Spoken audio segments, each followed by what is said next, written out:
Ma caméra tourne pas. Et ben Allez, c'est parti. Alors, tu viens de sortir, Virginie, du ministère de la Santé en te retrouvant en larmes parce que tu as évoqué la situation, ta situation familiale, mais tu as surtout évoqué la situation des personnes qui sont en mobilité réduite.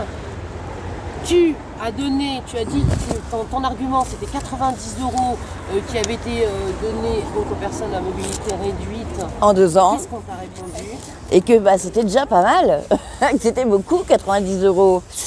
Donc j'ai expliqué que 90 euros, peut-être que pour eux, en augmentation en 2 ans, c'était beaucoup, parce que c'est vrai que ça n'a jamais été fait. Donc pour eux, c'est beaucoup. Sauf que 90 euros, quand on te les donne, mais qu'à côté, on te retire 5 euros d'APL, 140 euros 55 de majoration autonome, c'est énorme. Quand en plus, quand on t'enlève à côté tellement de choses qu'en fin de compte, te donner 90 euros d'allocation supplémentaire en 2 ans, mais qu'on t'enlève 200 ou 300 ou 400 euros à côté, en fin de compte, les 90 euros, c'est une miette.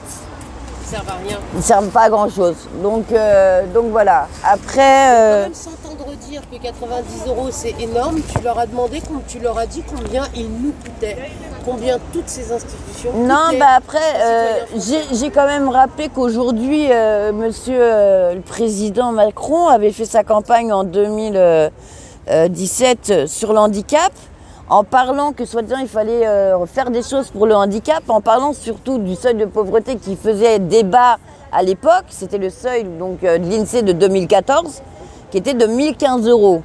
Ce qu'il ne faut pas oublier, c'est qu'aujourd'hui, en faisant un calcul simple, rapide de l'INSEE qui fait un début, bien sûr un début de 2020 sur le seuil de pauvreté de 2020 qui est aujourd'hui calculé à 1063 euros, et qu'un début d'ébauche, parce que la crise sanitaire, aujourd'hui, on n'a pas encore l'ampleur de la crise financière qui nous attend, fait quand même déjà une différence entre 1014 et 1063 euros. Et c'est qu'un début, puisqu'aujourd'hui, on n'a pas encore l'impact réel de la crise sanitaire et la crise financière qu'elle va engendrer. Toi, en tant que personne à mobilité réduite, durant la crise sanitaire, pendant le confinement, tu trouves que le gouvernement il a répondu d'une façon satisfaisante, peu satisfaisante? Pas du tout. À nous, aux personnes handicapées, on a été complètement oubliés. On n'avait plus aucun accès à nos soins. Les personnes qui ne pouvaient pas sortir, soi-disant, on devait avoir des gens qui allaient venir nous aider, faire nos courses. C'est quand même une bonne blague. J'ai vu personne. Non, j'ai vu personne. J'ai personne qui m'a aidé.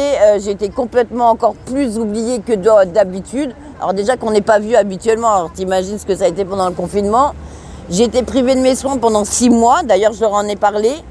Je leur ai même dit que là, j'avais appris que Macron voulait parler dès mercredi soir, que j'espérais qu'il passerait bien vite, très rapidement le mot, que s'il y avait un confinement local, qu'il était hors de question qu'on nous fasse le coup du confinement à nous bloquer nos centres de rééducation, parce que ça a joué une grande partie sur le fait que ça se trouve, je ne récupérerais pas du tout ma jambe. Parce que 6 mois sans soins, c'est 6 mois sans faire de la rééducation, c'est 6 mois sans muscles. Et quand tu viens de subir une deuxième opération sans muscle, c'est terminé, tu récupères pas une jambe après.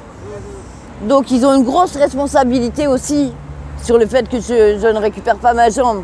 J'ai mon opération qui a été foirée, j'ai une algodystrophie qui me prive pendant 3 ans de savoir mes séquelles, mais il y a aussi le Covid, je venais juste de subir une deuxième intervention, et 6 mois sans faire de la rééducation pour les muscles derrière une opération, c'est foutu. Ils ont une grosse responsabilité aussi sur mon handicap. Et ça, je lui ai dit, et ça, je t'avoue qu'en parlant de la situation du handicap de mon fils, sur le fait que les MDPH prennent notre dossier d'un numéro et que aussi certaines MDPH, c'est à la tête du client. Si tu les as fait un petit peu chier, refus, c'est plus facile que d'aller voir, savoir si en fin de compte tu rentres dans la case ou pas. Parce que certaines MDPH, bizarrement, tu as le droit dans le sud et puis ici, tu n'as pas le droit. Donc, il y a aussi ça. Puis le fait de parler aussi du confinement et de la situation de ma jambe, c'est vrai que ça m'a fait craquer. Ça faisait déjà longtemps que j'étais là. Moi, j'étais arrivée à midi. J'avais pris le train, j'avais pris le métro. Le fait d'attendre, le fait de parler avec eux de certaines situations. Ils t'ont pas remboursé, ils te remboursent pas le retour? Non, bien sûr que non. Donc moi, je vais reprendre le métro, je vais reprendre mon train. Qu'est-ce qu'ils t'ont dit par rapport à la situation des personnes, tu sais, des personnes en situation de handicap. Du coup, là, ce qui va se passer, oui, alors du coup, le courrier est bien mon courrier qui a été fait est bien arrivé chez Monsieur Véran. Et, il faudrait qu'un rendez-vous soit posé avec Monsieur Véran. Et elle va également parler à Madame Cluzet, parce qu'en fin de compte, la personne qui nous a reçus, c'est Madame Collet, c'est la secrétaire d'État chargée aux personnes handicapées qui est vraiment en train de travailler avec Madame Cluzet. Donc elle, on va revoir des choses avec elle, mais vraiment, il y a surtout à poser un rendez-vous avec Monsieur Véran, puisque sur les choses vraiment plus adaptées qu'on a discuté vraiment pour les personnes handicapées, tous les points que j'ai énoncés ce matin, du moins début d'après-midi avec toi. Dans le direct. Voilà. Pas en direct. Dans le direct. Je voudrais savoir, en fait, du coup, pour cette suppression de droits de 70%, qu'est-ce qu'ils ont dit? C'est pour ça, c'est avec Monsieur Véran, parce qu'elle m'expliquait que là c'est vraiment trop large. Est-ce qu'ils préparent quelque chose ou pas? Pour l'instant, c'est Monsieur Véran. Il ne sait pas. Est-ce qu'ils vont essayer de mettre un projet pour une augmentation, pour améliorer la vie des Aujourd'hui, il n'y a handicapés? rien de prévu. Voilà, il n'y a rien de prévu. D'accord. C'est ce qu'ils t'ont dit. Mais en tout cas, tu vas les revoir. Bien sûr. Donc, eh ben, écoute, on te resuivra. Virginie, tu peux rappeler le nom de ta page.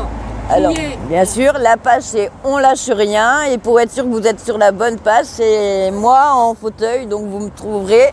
Ou moi avec. Il y a aussi une photo avec moi avec mes béquilles ou en canne, mais c'est moi. Et il y a assez de photos de moi sur la page pour que vous me retrouverez. D'accord. En tout cas, moi, je te félicite pour ton courage, pour ton engagement, pour ta ténacité, malgré l'épreuve dans laquelle tu es.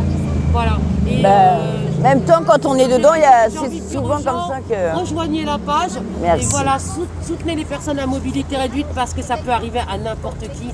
Je vous dis à bientôt sur le Globe 777. Merci beaucoup.